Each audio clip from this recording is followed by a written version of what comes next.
All right, SEC Insider hit this morning, brought to you by Boar's Head. Getting ready for game day. Actually, you have game day throughout today and the weekend when you're putting together a game day platter or charcuterie board. You want to go with Boar's Head.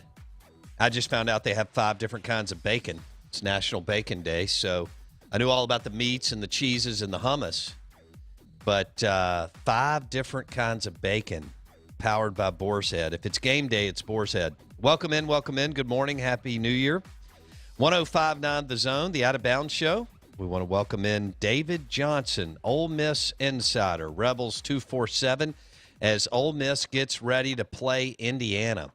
And that'll be Saturday morning in the Outback Bowl in Tampa in the Tampa Bay Buccaneers Stadium.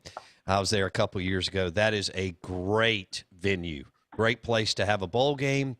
And a great venue. And we welcome in David. David, Tom Allen's done a heck of a job with Indiana. Kane Womack, I mean, his dad, Dave, did a great job for Coach Freeze for several years. It's interesting, kind of all the mixed blood in this game, and it drives some pretty cool storylines going into the bowl game. Yeah, it really does. I mean, you've got Ty Freifogel, the now All-American wide receiver from George County, Mississippi, who would have crawled to Oxford for the opportunity to play for the Rebels, and he is now the stud receiver for the Indiana Hoosiers. So that's a storyline as well. You go back to his recruiting class, and Ole Miss just really couldn't find room for him in it.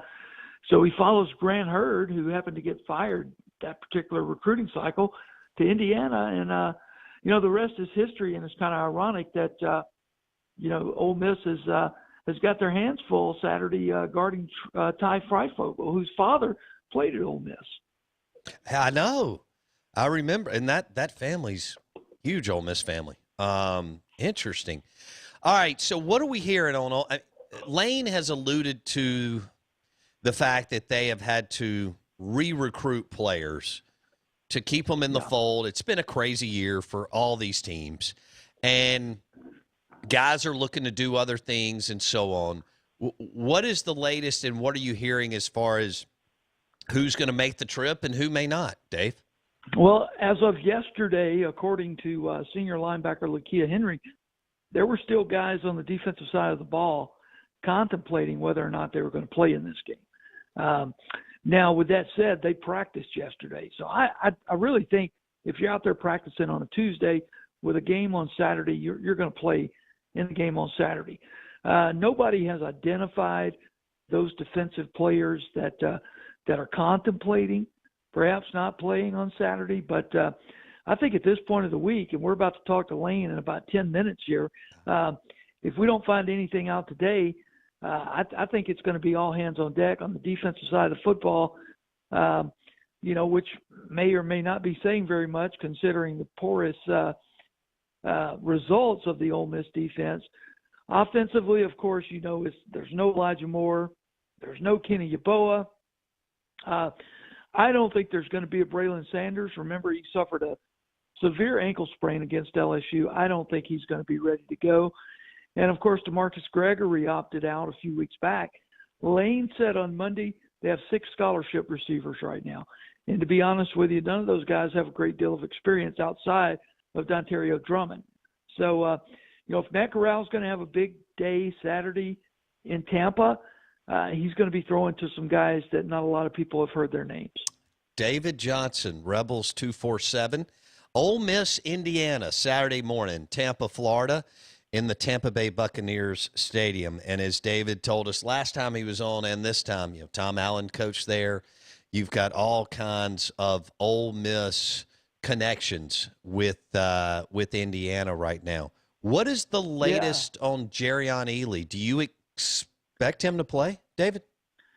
The vibe I'm kind of getting, and you got to understand, Lane does not discuss injuries, period. He just does not. But from what I understand, Ealy has been limited in practice, but I expect him to be on the field Saturday. I don't think his ankle injury was nearly as bad as Braylon Sanders, and I think Jerrion Ealy is going to give it a go Saturday.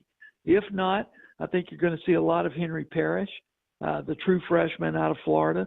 You're going to see more Snoop Connor, And, they've moved Tyler Knight back from the defensive side of the ball over to running back. So that shows you that there is some area of concern about, the level of go that Jerrion Ealy is going to have Saturday.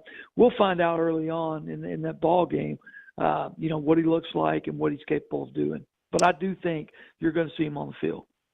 Okay. Wow. So Corral, this has been a high-flying, one of the best offenses in the country. This adjustment with Kiffin and Levy to continue to manufacture, first downs and points. I mean, this is a heck of a challenge, David, when you talk about Moore, Yeboah, Sanders, and maybe even Ealy not playing. Yeah, no doubt about it. It certainly is. And, they managed to put up 48 points at LSU. I don't think scoring is going to be an issue for this offense on Saturday, regardless of who is on the field. I do believe Lane is one of the more creative minds in all of college football. Sure. And I think he can take what he has and be able to cobble together, the effectiveness of that offense that we've gotten used to seeing all year long. The bug in the bedclothes, if you will, is, which Matt Corral are you going to get? He's had 2 games this year that just looked, you go, wow. Arkansas with 6 interceptions, 5 interceptions last time out at LSU, and you're not going to be able to do that against an Indiana defense that is very good at confusing quarterbacks with their coverages. So, that's going to be one of the storylines to follow. Matt's had a great year. Matt Corral's had an incredible year. He's thrown 14 interceptions, and 11 of those 14 interceptions came against Arkansas and LSU, both games away from Vaught-Hemingway Stadium. I mean, let's be honest, we're calling this a bowl game. Really, in practicality, it's just a road game. The Rebels aren't leaving until Thursday evening. They're going to sleep 2 nights there and play a ball game. So, that's something to look into. I mean, can Indiana be effective in terms of confusing Matt Corral, which Arkansas and LSU forced him into some terrible decisions? Or is the offensive line going to be able to protect him enough that he's got enough time to go through his progressions, not force things, take what is there? I think that's ultimately the key to the ball game. Not necessarily who's on the field and who's not on the field, but how Matt Corral handles Indiana's coverages. I think that is the key to the game. David Johnson, Rebels 247, Ole Miss, Indiana, Saturday morning, in the Outback Bowl.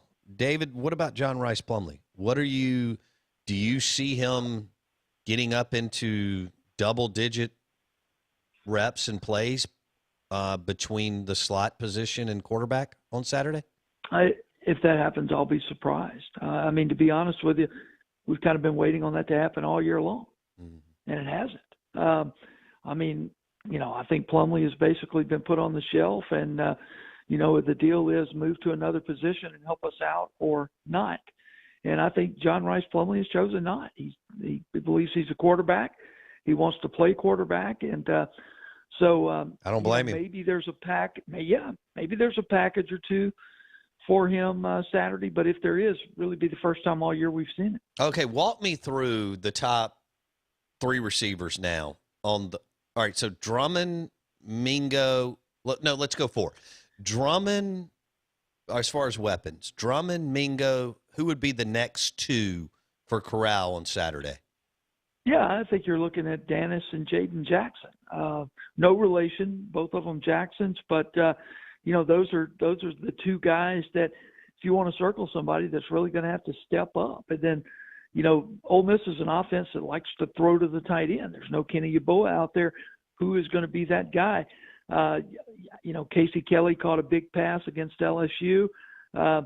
We didn't see a lot of Chase Rogers. Maybe we do on Saturday.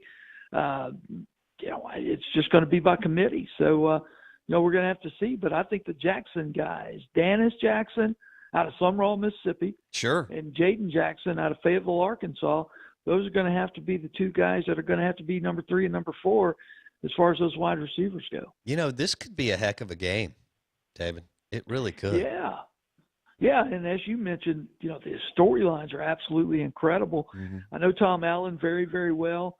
I've been pulling for his success all year long. I'm not going to lie about that.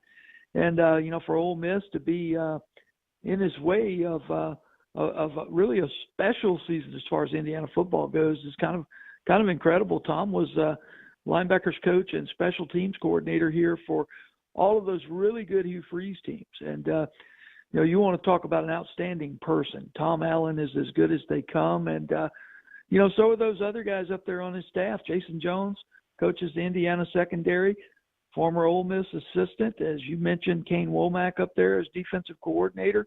Grant Hurd, who played at Ole Miss and coached at Ole Miss, is the wide receivers coach. The Freifogel kid. I mean, the connections are just everywhere. And what a matchup. I mean, if I had to pick a matchup that I wanted to watch, I would have picked this one. I mean, Ole Miss, 4-5, had a decent year considering they played an all-SEC schedule versus an Indiana team in the Big Ten having, the season of its history and, only a 42-35 loss to Ohio State as a blemish. I think this is going to be a war.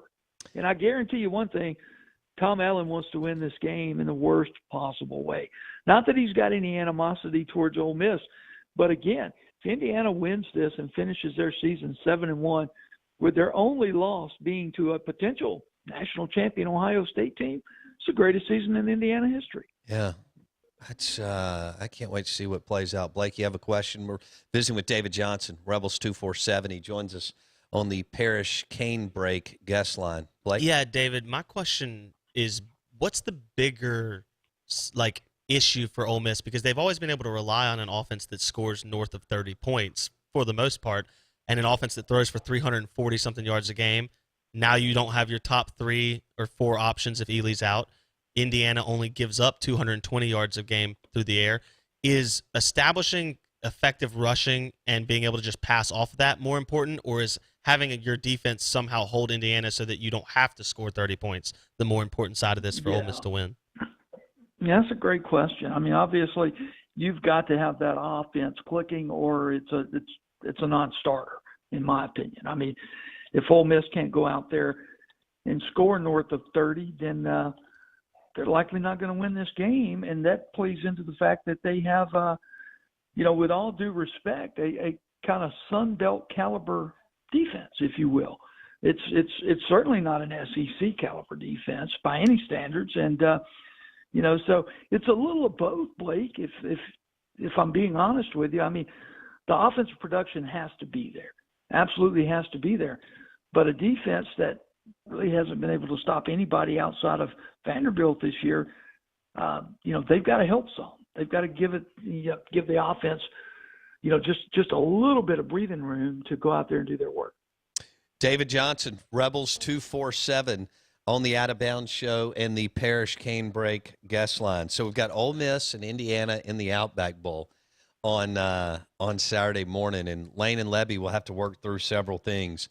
I think Henry Parish Jr. is a future star. What do you see, David? Yeah, I do too. I really like his vision.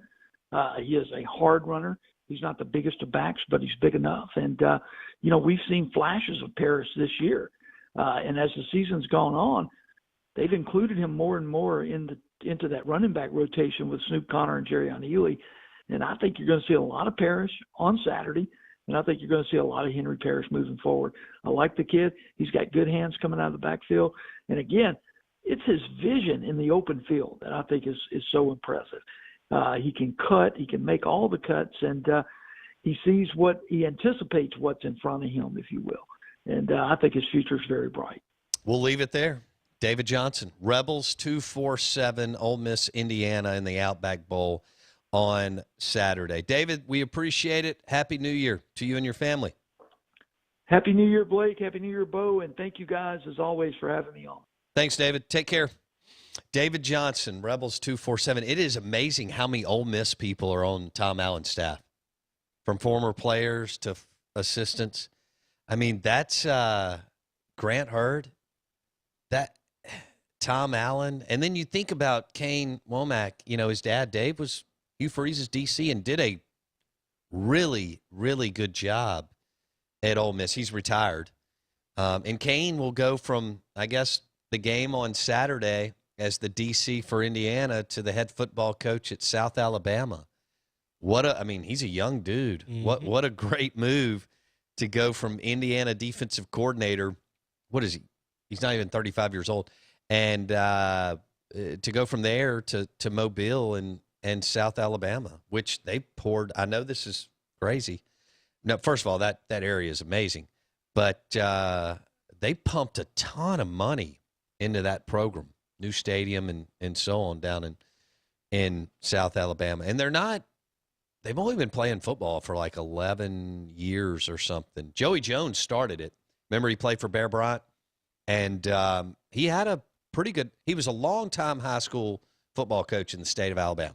He played wide receiver at Alabama in the late 70s, early 80s. I want to say he won 2 national championships while he was at Bama. But Joey Jones was the first coach at South Alabama and did a good job. I thought Steve Campbell would be great. He's from Mississippi, Delta State, Mississippi Gulf Coast Community College. Thought Steve would – he's an unbelievable coach. You talk to people about Steve Campbell and the way he coaches on the offensive line. He won a national title at Mississippi Gulf Coast and a natty at Delta State. So this dude – Is that good? I think it was like 80+%, 85% winning percentage. Goes to South Alabama, and for whatever reason it did. They upset. So I was at that game. Mm-hmm. First college football game of the we weren't sure we would get college football. First college football game of the year, Thursday night, Southern Miss in Hattiesburg. Feels like forever ago. It was. And I'm there in the stadium, and South Alabama was supposed to get blown out. And that was Jay Hobson's last game. Who knew when the ball gets kicked off that night, right? That's not what people were thinking. And South Alabama was supposed to get blown out. Well, all of a sudden they make a couple of big plays in the second half. Well, they kind of jumped on Southern Miss, to be honest. And Southern Miss was discombobulated on offense. But Southern Miss loses and fire, whatever. They go their separate ways. Yeah. And that was the last you were ever allowed in the Rock. Yeah. No, I'm just kidding. Well, that was pretty funny though. They like me down there. Yeah, in Hattiesburg. It's a great place, by the way. I am interested to see. My point was, Steve Campbell eventually coached the rest of the year and gets let go. Yes, somebody needs to pick him up. All he does is win. I am interested to see what side of the ball struggles more for both State and Ole Miss, because the strengths of both teams, offense for Ole Miss, defense for State. It looks like Ole Miss has an uphill battle to climb, and I don't think State will have that. So for Mississippi State, you're going to need that defense to really put a stranglehold on an offense that's not overly dynamic or talented. You need to hold them under 17 points. I agree. And win 24-17 or 24-13, 21-13. Maybe you score more than that. I don't know, but your last 4 games. Since Will Rogers started, which was Vanderbilt, so that's 5 games. Vanderbilt. Right. Georgia, Ole Miss, Auburn, and Missouri, you have stayed right around that 24 to 30 point. That's kind of been your, I know Missouri, they were able to push it out. That was an outlier. But you also had a defensive score. Sure. You had some other things go into that. I believe you, like you said, your best offensive production that you could actually bet on occurring is that you score around 24 to 30. I think if you give up 24 to 30 to Tulsa, that's a bigger indictment than if your offense struggles, if you're Mississippi State. On the other side, for Ole Miss, what do you believe in? I mean, their defense has been non-existent, as David alluded to, all year. Right. Indiana's got a backup QB, but they fired their D-line coach, Deke Adams. What impact does that have? Right. Yeah? Well, maybe that's why there's players who are saying, I think that may be why players are like, I'm kind of. But David seems to believe that tomorrow. They seem to believe that all or most of the players will get on the plane to go play. Yeah. I can't fathom that. No, I think all of us wanted to extend our career after high school. But everybody's got their own thing. However, man, the opportunity to play again. I mean, your career, I don't even care if it's extended in college, is so short. 98% of these guys will never go to the NFL. Yeah. So this is, but to go and you get like 48 games in your career. Yeah, and you That's don't it. play Max. much in football. Basketball and baseball, you get to play so many. You have so many opportunities to put on the uniform and compete. But to get to play in an NFL stadium, I mean, I don't know about y'all, but I would have thought that would have awesome.